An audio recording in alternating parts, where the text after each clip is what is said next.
안녕하세요. 작가로 활동하고 있는 최 사장입니다. 더글러스 애덤스가 썼던 소설 중에 은하수를 여행하는 히치하이커를 위한 안내서라는 제가 굉장히 좋아하는 책이 있는데, 거기 보면 아주 높은 지능을 갖고 있는 외계 종족이 자금력과 자원을 활용해 가지고 우주의 모든 비밀을 해결해 줄 수 있는 깊은 생각이라는 컴퓨터를 제작하게 돼요. 그 컴퓨터한테 이제 모든 우주와 모든 존재와 모든 것에 대한 그 해답을 다오 라고 했더니, 그 컴퓨터가 750만 년 후에 찾아와라 라고 해서 이들이 실제로 750만 년을 기다립니다.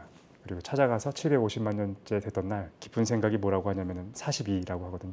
이 장면을 통해 가지고 말하고자 했던 거는, 만약에 우리가 질문을 하더라도 질문하는 사람이 그 질문을 이해하지 못하면 아무리 답이 주어져도 그것을 이해할 수 없다라는 내용인데, 저는 거기에 초점 맞추기보다는 그게 저한테 마음에 많이 와닿았어요. 뭐냐면 우주의 모든 것과 모든 존재의 모든 것에 대한 궁극적인 해답은 없을까? 지금까지 20년 넘게 제가 갖고 있었던 질문이었는데 그걸 찾았다라는 생각이 들었어요. 그리고 그걸 단적으로 얘기하면 의식에 대한 문제였고, 우리가 잊혀졌지만 의식에 대해서 이해하게 되면 내가 누군지 그리고 세계가 무엇인지에 대해서 깊은 해답에 닿을 수 있다라는 그런 생각을 갖게 됐습니다. 그 기쁨을 나눴으면 좋겠다는 생각이 들었어요. 실제로 세계와 자아가 무엇인지에 대해서 같이 생각해 보면 좋을 것 같다라는 생각에 오늘 강연을 준비했습니다. 네, 반갑습니다. 최 사장입니다. 조금 사실은 오늘 강연은 어려울 수도 있을 것 같아요. 좀 낯선 얘기이기 때문입니다. 근현대 유물론적 사회가 되면서 정신과 마음에 대한 그 용어들은 굉장히 낯설어지기 시작했거든요. 그래서 조금 어렵게 느낄 수도 있습니다. 근데 차근차근 같이 진행하다 보면 이런 세계가 있구나 알게 되셔가지고 좀 신선한 경험일 수도 있겠다라는 좀 생각을 하게 됩니다. 그래서 오늘 핵심은 이겁니다. 자아와 세계 그리고 관계가 도대체 무슨 얘기인가? 결론적으로 얘기하면 의식이었어요. 자아와 세계 그리고 이 모든 것에 대한 해답의 열쇠가 된다는 것을 알게 됐습니다. 모든 질문의 해답으로서의 의식, 저거를 주제로 얘기를 할 겁니다. 아주 오래전부터 고전에서부터 했던 얘기들이었던 거고 우리가 잠시 잊고 있을 뿐이어서 제가 그냥 가져온 거예요. 여기서 말하는 의식은 어떤 거냐면 내면의 주관적 경험을 할 수 있는 능력을 얘기하는 거예요. 의식 그러면 복잡하게 생각하지 말고 그냥 지금 깨어있는 것, 그 상태, 뭔가를 알아차리고 있지 않습니까? 예를 들어서 무슨 소리 하는 거지? 하고 졸고 있는데 옆에 있는 사람이 뺨을 때리면 깜짝 놀라서 깨질 거잖아요, 그죠? 그 뺨을 맞았을 때의 그 강렬한 그 느낌을 체험하는 바로 그것을 얘기하는 겁니다, 그죠? 데이비드 차머스 같은 철학자 같은 경우에 철학적 좀비라는 가정을 하나 합니다. 여기서 말하는 좀비는 진짜로 그런 좀비가 아니고 겉모습부터 행동, 말투, 심지어 뇌 신호까지 인간과 완전히 동일해요. 하지만 그 경험하는 내적인 존재만이 없는 상태, 그걸 이제 철학적 좀비라고 합니다. 얘는 어떤 존재냐면 다 해요. 잠자는 것 같습니다. 깨우면 하고 일어나요. 말도 하고 MRI 촬영을 하거나 뇌 활동을 보면 뇌가 실제로 활동하고 있어요. 하지만 그걸 체험하고 있는 데는 실제로 없는 거죠. 그러니까 현대인들은 이렇게 생각합니다. 인간의 정신이 다 뇌의 활동이지 라고 생각한다는 거예요. 우리가 뭔가를 보는 것, 느끼는 것, 감각하는 것, 이 모든 게 다 뇌의 활동이고 다 환영이야 라고 생각한다는 거죠. 그런데 철학적 좀비의 논증은 물리적으로는 환원되지 않는 정신적인 뭔가가 있을 수 있다를 보여준다는 거죠. 더 쉬운 사례를 하나 대볼게요. 성함이 어떻게 되시죠? 김수철이요. 수철님. 우리는 엄청난 기술을 갖고 있어요. 그래서 수철님을 원자 단위까지 완전히 분석해서 옆에 정확하게 카피를 뜰 수 있다고 해보겠습니다. 그럼 물어봐야지. 이 두 존재는 동일합니까?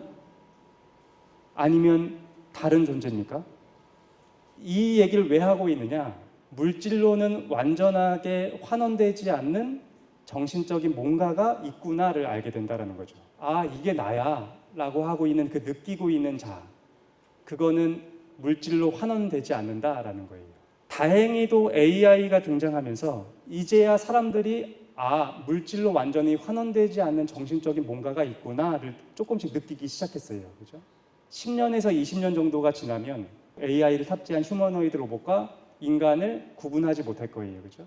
그렇다면 동일한 도덕적인 권리를 갖게 될까요? 아니라는 거죠. 차이가 있습니다. 어떤 차이가 있죠? 철학적 좀비라는 거예요. AI가. 그죠? 다시 말해서 나는 무엇인가? 라고 얘기했을 때 우리가 답할 수 있는 유일한 것은 나라는 존재는 이걸 경험하고 있는 자, 의식이다라고 답할 수밖에 없다는 거죠. 그래서 이 세계를 경험하고 있는 그 인식적 주체의 분석을 하기 시작했어요. 나라는 존재의 핵심이 무엇인가를 경험하고 있는 어떤 능력이라고 한다면 크게 두 가지가 있을 겁니다. 첫 번째는 그것을 경험하고 있는 자가 있을 거예요. 그죠? 두 번째는 뭡니까? 그 경험하는 자가 경험하는 대상, 세계가 있겠죠. 그죠? 의식이라는 용어는 너무 번역에 오류들이 많고 해서 제가 찾은 가장 괜찮은 단어는 보는 자였습니다. 여기서 말하는 본다라는 것은 시각적인 봄을 얘기하는 건 아닙니다. 듣기도 하고 맛을 느끼기도 하지만 어쨌든 인식하고 있는 그걸 그냥 보는 자라고 표현했어요. 그죠? 이게 나의 본질인 거죠. 이 보는 자를 보기 위한 여러 가지 방법 중에 가장 좋은 방법은 명상의 방법이 특히 도움이 됩니다. 보는 자가 아닌 것들부터 떼어놓는 거겠죠. 내가 생각하는 것도 잠재우고 욕망하는 것도 잠재우고 이러한 과정을 거치면 실제로 그것을 체험하고 있는 자만이 등장하게 돼요. 그걸 인식하고 있는 능력, 그것만이 등장하게 돼요. 그것을 우리가 계속해서 체험하고서 그것의 특징들을 분석하기 시작하면 첫 번째로는 그게 텅 비어 있다는 것을 알게 됩니다. 실체가 있거나 어떤 영혼이 있거나 아니면 눈을 뜨고서 보고 있는 뇌 안에 또 다른 뇌처럼 뭔가를 보고 있는 그런 게 아니라 그저 텅 비어 있다는 것을 알게 돼요. 두 번째, 청정한 빛을 느끼는 분도 있고 개념적으로도 청정한 빛이라는 것이 등장할 수밖에 없습니다. 왜냐하면 현대인들은 빛하고 광자를 구분하지 못합니다. 빛은 어디에 있나요? 빛은 뭐 여기 있지, 뭐 저기 광원에서부터 빛이 막 파동과 입자의 형태로 막 쏟아지고 있는 거 아니야? 라고 생각하지 않습니까? 하지만 실제 세계에는 빛이라는 건 없어요. 전자기파의 일종인 광자의 작용들이 있습니다. 그러니까 전자기파가 계속해서 그 파장의 에너지 양에 따라서 파장들이 계속 쏟아지고 있는 거예요. 내 시각세포가 어떻게 합니까? 그 에너지를 흡수해요, 일단. 그런 다음에 그것을 전자기적 신호로 보내주게 됩니다. 내 뇌에 전달되게 되는 거죠. 그러면서 색깔을 입히는 겁니다. 내 눈밖에 입히는 것이 아니라 내 내면에 입히는 거예요, 색깔을. 그것을 우리는 보는 겁니다. 무슨 말이냐? 광자가 있다고요. 전자기파만 있어요. 빛은 어디에 있습니까? 내 내면에 있는 거예요. 내 내면을 보고 있는 겁니다. 여러분이 눈 뜨고 보고 있는 이 세계는 실제 세계가 전혀 아니에요. 조금도 아니에요. 모든 색깔이라는 것은 내 마음이 만들어낸 거예요. 내 마음이. 그죠? 내 의식을 들여다보면 그걸 보고 있는 애가 모든 색깔의 가능성을 담지하고 있다는 것을 알게 됩니다. 그렇죠. 이 외부 세계가 의식의 발현이라고 한다면 처음에 이것이 발현되기 전에 그 가능성을 이미 담지하고 있어야죠. 개념적으로 혹은 이걸 실제로 체험하시는 분들도 있는데 빛이 아닌 청정한 빛을 체험하는 증언들이 나옵니다. 티베트 불교든 어쨌든 마음의 심층을 탐구하고 있는 모든 철학과 종교에서는 이 청정한 빛에 대한 얘기를 해요. 그래서 이 청정한 빛은 뭐냐? 의식의 가능태라고 보시면 됩니다.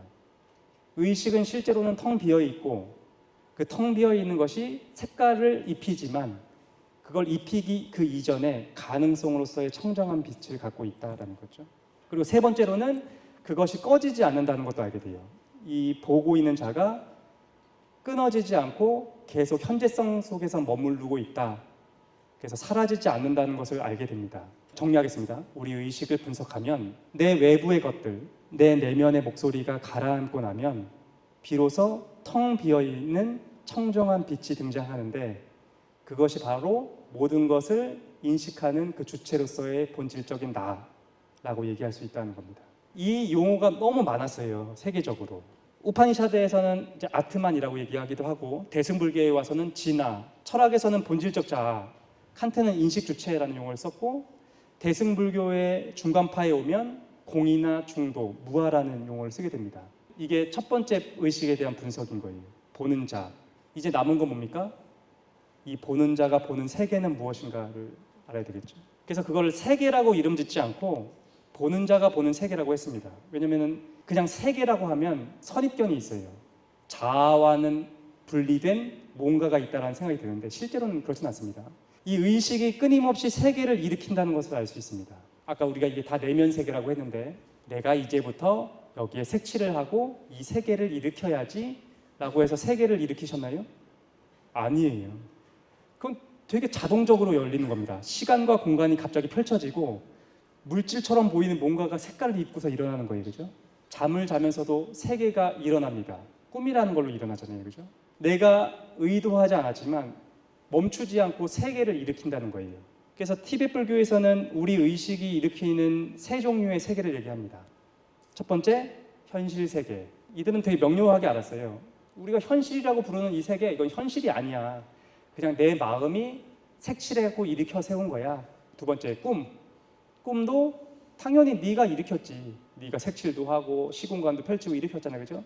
그리고 세 번째는 뭡니까? 죽음 이후의 세계. 사후라는 것. 몸이 끝난 다음에도 의식이 이어지면서 끊임없이 세계를 일으키게 될 거다. 네가 죽고 나면 무서운 부처님도 나타나고 평화로운 부처님도 나타나고 그리고 너를 심판하는 연마 대왕도 나타납니다. 하지만 놀라지 마라. 어차피 그것은 네 마음이 일으켜 세운 것이다 라고 얘기하게 되죠. 그 책이 뭐냐면 바로 티베트 사자의 서입니다. 어쨌든 우리 의식은 세계를 끊임없이 일으켜 세워요. 멈추지 않습니다. 그리고 두 번째 특성은 내가 일으킨 세계 그 내부에서 그 세계를 경험한다라는 거죠. 꿈이 그렇잖아요. 그죠? 세계를 일으키고 내가 굳이 그 세계에 포함돼서 세계를 경험하고 있잖아요. 그죠? 현실도 마찬가지인 거죠. 내 의식이 이 세계를 일으키고 굳이 인간의 몸 안에서 이 세계를 경험하고 있다라는 거죠. 그래서 내면을 보는 자라고 표현할 수 있습니다. 실제 세계를 이렇게 표현해요. 내 바깥에 있는 세계를 이건 진짜 세계가 아니야. 그러니까 드러나는 거다. 서구 철학에서는 이걸 그래서 현상이라고 부릅니다. 마야는 이제 우파니샤드에서 환영이라는 뜻이거든요. 우리 세계를 뭐라고 불렀느냐? 인도인들은 마야라고 불렀어요. 이미 그 사람들은 알았다는 거죠. 야, 이게 진짜가 아니고 마야야, 환영이야 라고 알았다는 겁니다. 그래서 환영, 인생이나 삶이나 꿈이나 사후 세계 역시 모두 의식이 일으킨 세계다라고 볼 수밖에 없다는 겁니다. 정리, 보는 자와 보는 자가 보는 세계로 우리의 의식을 구분해 봤어요. 각각의 특성이 있었죠. 보는 자는 텅 비어 있고 청정한 빛이고 꺼지지 않는다는 것을 이럴 수 있다는 것을 그냥 간략하게 알아봤고 보는 자가 보는 세계는 세계를 일으킴과 내면을 보는 자로 정리를 해봤습니다. 현대적인 용어로는 자아와 세계인 거죠. 하지만 우리가 갖고 있는 저 자아와 세계라는 용어는 분리된 것처럼 사용되고 있어요. 그래서 저 용어를 버리고 자아를 보는 자, 세계를 보는 자가 보는 세계로 정리한 것뿐입니다. 그렇다면 보는 자와 보는 자가 보는 세계는 어떤 관계를 맺고 있는가? 같은 거다라는 거죠. 왜냐하면 보는 자나 보는 자가 보는 세계는 뭐예요? 우리가 언어로서 이것을 구분했지만 실제로는 의식이란 그 단일한 하나에서부터 비롯되는 거다라고 볼 수 있습니다. 베단타 철학이나 힌두교, 인도 전통에서는 가장 중요한 개념이 범아이려입니다. 범이 우주예요. 아는 아트만이죠. 나를 얘기하는 겁니다. 브라흐만이라고 하는 우주 전체와 아트만이라고 하는 나의 본질은 일여, 동일한 것이다 라는 뜻이에요. 우주와 자아는 같은 거다라는 거죠. 그래서 오늘의 이 강연이 삶을 사는데 무슨 도움이 되겠습니까? 저 먹고 사는 데는 도움이 하나도 되지 않지만 우리가 평생 먹고 사는 거에만 매진하진 않을 거예요. 시간이 지나고 뭔가 환경이 바뀌면 어느 순간에 나에 대한 질문으로 돌아오게 될 겁니다. 나의 본질, 내가 어렸을 때부터 갖고 있었던 그 질문들, 세계와 나에 대한 그 질문들을 접하게 되는 날이 다시 올 거예요. 그때 예전에 의식이라는 그 키워드가 답이 될 수도 있겠다라는 얘기를 들은 적이 있지 라는 것을 기억하신다면 도움이 되실 거라는 생각이 듭니다.